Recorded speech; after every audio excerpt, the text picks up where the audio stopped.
जातियों में ना बटे हिंदू जनता, एक मुश्त हमको वोट देती रहे, ये जो यहाँ के नेता की भावना है, उस भावना को जनता के बीच में ले जाने के लिए धीरेन्द्र शास्त्री को मोहरा बनाया गया। इसीलिए वो जो सनातन यात्रा कर रहे हैं, वो नारा क्या लगा रहे हैं?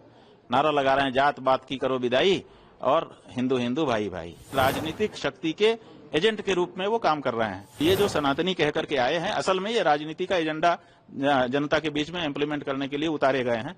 राजनीतिक खेल है और कुछ नहीं है। इससे सनातन धर्म का कोई लेना देना नहीं। शास्त्री जी सनातन यात्रा पद यात्रा शुरुआत की है, सबसे आह्वान किया कि सब लोग समर्थन करें और ये राजनीति है। देखिए, इधर कहा जा रहा है बटोगे तो कटोगे, तो बटोगे का मतलब कि जातियों में मत बटो, ठीक है?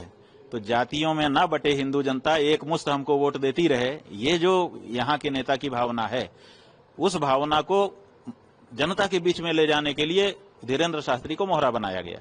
इसीलिए वो जो सनातन यात्रा कर रहे हैं, वो नारा क्या लगा रहे हैं? नारा लगा रहे हैं, जात पात की करो विदाई और हिंदू हिंदू भाई भाई। तो जात पात की बिटाई करो, माने जात पात से बट रहे हैं। यही तो कह रहे हैं ना कि बटोगे तो कटोगे, तो माने जात पात में मत बटो। दूसरी पार्टियां जो है वो जात पात की राजनीति कर रही हैं, तो वो ये कह रहे हैं कि जात पात में मत बोलो, हिंदू हिंदू रहो ताकि थोक वोट हमको मिले।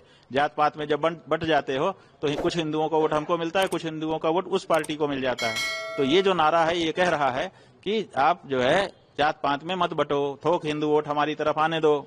अब इसी बात को पुख्ता करने के लिए वो सड़क पर उतरे हुए हैं। इसका मतलब कि राजनीतिक शक्ति के एजेंट के रूप में वो काम कर रहे हैं। अब वो कह रहे हैं कि जात पात की करो विदाई और हिंदू हिंदू भाई भाई। अब हिंदू में तो जात ही होती है, हिंदू की पहचान क्या है? जैसे ही कहेगा कि आप कौन हो, आप कहेंगे हिंदू। अच्छा, कौन बिरादर हो? ब्राह्मण हो कि क्षत्रिय हो? यहीं से तो अपनी बातचीत शुरू होती है। जब आप कहेंगे हिंदू है, आप कहेंगे कि कौन से हिंदू, माने ब्राह्मण हो कि क्षत्रिय हो, तो आप कहोगे नहीं हम तो हिंदू हैं। आपके ऊपर कोई भरोसा करेगा? बताओ। आप अगर अपनी बहन का विवाह करने गए हो, जिसके घर में गए हो उसके यहाँ जाके पूछोगे क्यों भाई, आप तो हिंदू तो बट नेचुरल हुआ ही है। आप उससे पूछेंगे कौन बिरादर हो, वो कहेगा कि हम तो हिंदू हैं। आप विवाह कर पाओगे? नहीं कर पाओगे। क्यों? क्योंकि वो हमारी परंपरा है, हमारे यहाँ वर्णाश्रम का विचार है। तो ऐसी हाँ, ये जरूर होना चाहिए, आंदोलन इसके लिए होना चाहिए कि वर्णाश्रम को मानते हुए हम किसी को नीचा दिखाने का काम नहीं करेंगे, किसी को तुच्छ नहीं समझेंगे, किसी से घृणा नहीं करेंगे। हम सब आपस में एक हो सकते हैं, लेकिन जात पात की विदाई ही कर देंगे तो हमारी पहचान नष्ट हो जाएगी।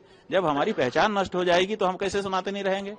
तो ये जो बात हो रहा है, ये तो जैसे ही कहते हैं कि जात पात की करो विदाई, वैसे ही सनातन धर्म नष्ट हो जाता है। तो उसके बाद फिर सनातनी कैसे हिंदू भाई भाई हो जाएगा? तो ये जो सनातनी कह करके आए हैं, असल में ये राजनीति का एजेंडा जनता के बीच में इम्प्लीमेंट करने के लिए उतारे गए हैं।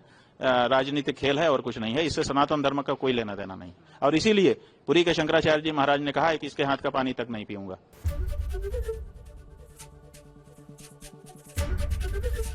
एबीपी गंगा, खबर आपकी, जुबान आपकी।